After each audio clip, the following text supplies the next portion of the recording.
luminous beings, and welcome to another episode of the Force Nexus podcast, a place where we get to talk about the light side, the dark side, and everything else in between from that galaxy far, far away. I hope you're all doing well today, and thank you for joining me on day number 3 of 30 days of Star Wars leading up to the rise of Skywalker.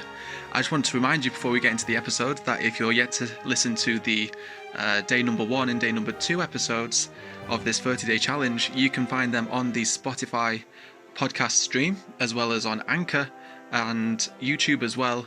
I've got a playlist over there that's going to hold all 30 episodes of this challenge as we get towards episode 9 in December. Now, last episode we had a look at your favourite Jedi, and I wanted to look at the other side of that coin today and discuss your favourite Sith. Yes, today we are going down the hole into the dark side of the Force. Now, just a little disclaimer before we get going. I just wanted to mention that what we're about to talk about in this episode is not considered official canon after the acquisition of Lucasfilm by Disney back in 2014. However, at the time, this character's story was so important to the overall order of the Sith that it would be a crime just not to talk about him at all. So, without any further ado, I hope you enjoy this next episode. One born of darkness, pain, and servitude, this character's story takes place during the time of the Old Republic, where he spent the years of his childhood and early adulthood working in the shafts of the mining world Apatros to help pay off his father's drinking and gambling debts.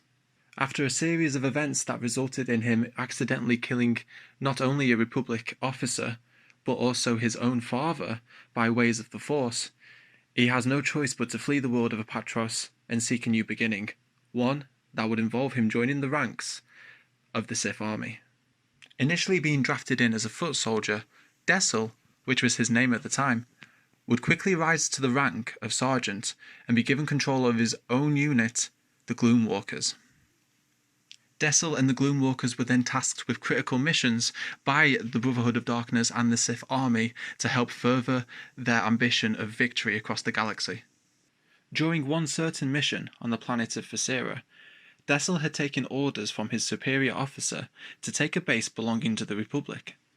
After hearing the battle plan, Dessel objected to carrying it out, stating it was a tactically flawed plan that would result in his and his entire squad's death. Whilst his superior agreed with him, he was not prepared to alter the plan, fearing any and all consequences for disobeying the one who gave the original command, a Sith Lord from the Brotherhood of Darkness. Outraged by his cowardice, Dessel mutinied with his squad and knocked the officer clean out before carrying out his own plan, fully aware that he was acting against the Sith Order. His plan was successful, although it mattered little to the officer when the squad returned. Dessel was stripped of his rank and taken to answer to Dark Lord Kopej.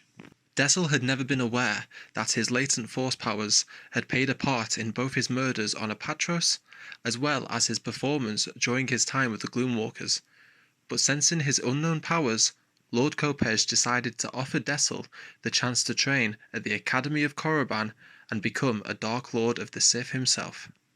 Leaving his old life behind completely to pursue one in the darkness, Dessel would henceforth be known as Bane, a name given to him by his father as a child to emphasize the bane of his existence, his own son. During his time training, Bane quickly realized that the current Sith in the Brotherhood of Darkness were only concerned with two things: power and the ability to crush your rivals, both Jedi and Sith alike. Bane had decided that this took the Brotherhood down a path of self-destruction and set out to find wisdom from the Sith of the past, in which he found a holocron from Darth Revan.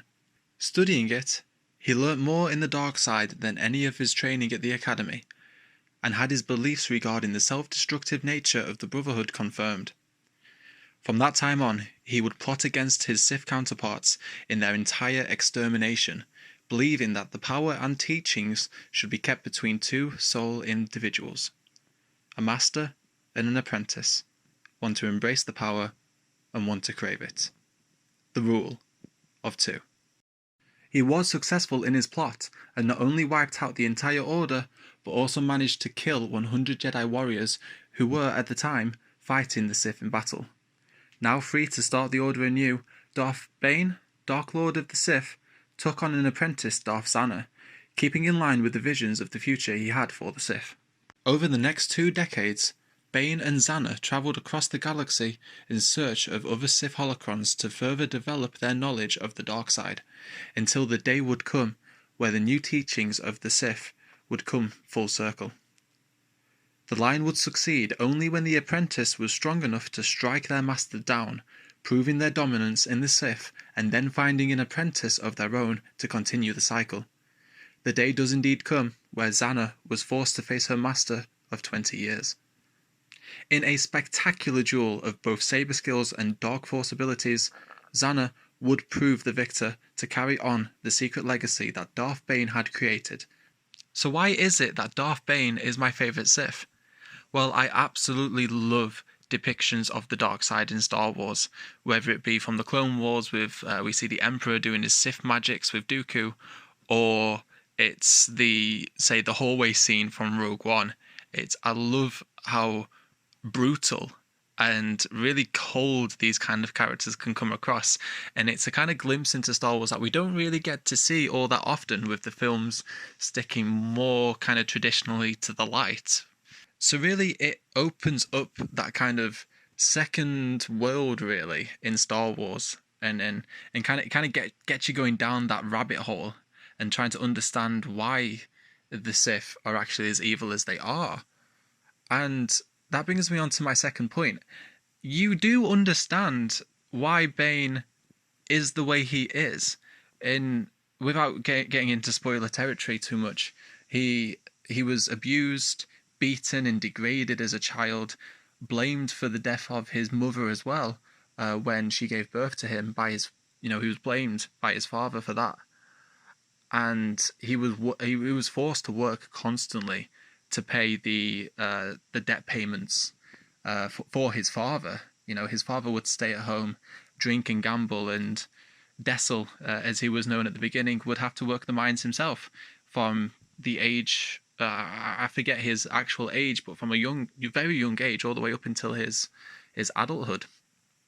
And from there, we kind of get to see how he becomes so big and brutal. Because if you've seen a picture of him, Darth Bane, he is a tank. There's a reason why he's so buff. He's working them mines, he's using them drills, and he's building up all that muscle. And kind of in a weird way, whilst I was listening to the audiobook version of the first novel in the Darth Bane trilogy, I'd realised something. It is extremely similar to the beginnings of Luke Skywalker's journey, just flipped and on the dark side. We see Luke in A New Hope, and he's bummed out, he's beaten down, he doesn't want to work for his uncle anymore on this moisture farm. He actually wants to leave and kind of do something more with his life. And that's pretty much the situation that Dessel is in.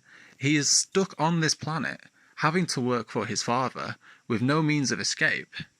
And it really gets him down. He hates working there. He hates everything about the place that he's at. Only the difference between the two of them is that Luke had his whole family killed, and, well, Dessel had his whole family killed as well, but Dessel was the one doing the killing. But then, kind of again in a similar way, Luke sees his new opportunity and sticks to that determination to follow the ways of the Jedi and learn in the ways of the Force from Ben Kenobi. And the Ben Kenobi in this kind of situation is Dark Lord Kopej. Bane is taken before Dark Lord Kopej and given the opportunity to shed his old life, get rid of Dessel, rid himself of the life that Dessel had and start a new life as Bane. Again, very similar. Granted, he's not changing his name, but Luke leaving behind the life of the Tatooine farm boy and starting the life of a Jedi, going on to be a Jedi Knight. So as well as the parallel between what we already know with Luke, I also just love how how strong he becomes by just seeking out knowledge on his own. You know, he sees the cracks in the Sith Order and takes it upon himself, takes that determination and that conviction and runs with it. He gets so strong of his own accord by studying these holocrons, and learning all of this power, that he really becomes a force to be reckoned with, a force that can't be stopped. His cold brutality of his Sith Lord character really does shine through, and it really makes for a menacing villain and really compelling anti-hero, dare I say. I mean, all the way up until like later on in the trilogy, he kind of forms this really awesome armor which enhances his abilities as well, but it also has a really, really strong detriment. Again, not going into spoiler territory, but it's really cool to see how he kind of works his way around that and like learns to live with it and reaps the benefit from this kind of armor which is causing him issues. Now, as a final point for why Darth Bane is my favorite Sith, it really does come down to the fact that he is the character we get to learn more about the Rule of Two from. And I really think that the way this character was written by Drew Karpyshyn, big hats off to that guy. He made an amazing trilogy. But the way he's written Bane as the cold, like we said, the cold kind of brutal, straight to the point, straight talking, straight thinking Dark Lord of the Sith, that's who the Sith needed to kind of divert them into the right direction. As we learn, the Sith Order at the time, the Brotherhood of Darkness, was just, they were tearing each other apart. They were more like fools and pretenders, thinking that they were on the cusp of this great power, but really they were just promoting self-cannibalism and, destroying themselves from the inside. So to see that one of the members had not only undergone all the training and tried to best himself amongst his, at the time, peers, he then took it upon himself to go against all of that because he knew that the way that they were following was doomed to fail. I just absolutely loved the determination from that character, and that, as well as the other points I've spoken about today, really does encapsulate why I think Darth Bane, Dark Lord of the Sith, creator of the Rule of Two, is the best Sith in Star Wars. So just like the other two episodes, I wanted to leave you with a little bit of a trivia tidbit. Maybe not so much trivia, actually. But it was rumoured a while ago that there's a script in development for a Bane TV series with the launch of Disney Plus and The Mandalorian and the announcement of the Kenobi series and Cassian Andor. This rumour had reached the surface and started to go buzz on the internet. The rumour being that it would be Dave Bautista playing Darth Bane. So today, not only do I want to ask you who your favourite Sith character is, but I also want to ask you, would you like to see, if you've read the books, would you like to see a Darth Bane series based on the books? Or if you've not read the books and this was your first kind of glimpse at Darth Bane, would you be interested in seeing a story like this play out in the modern age of Star Wars that we have now? I'd be really interested to hear your answer on that question, as well as the main question of this episode. Who is your favourite Sith? Come let me know on the Twitter and Facebook page at the Force Nexus. I have changed the handles for the social media. I think at TFNSW podcast was a bit too much of a mouthful and a bit too hard to remember. So it is going to change to at the Force Nexus, something a bit more simple. So go ahead and follow us at the social media pages there.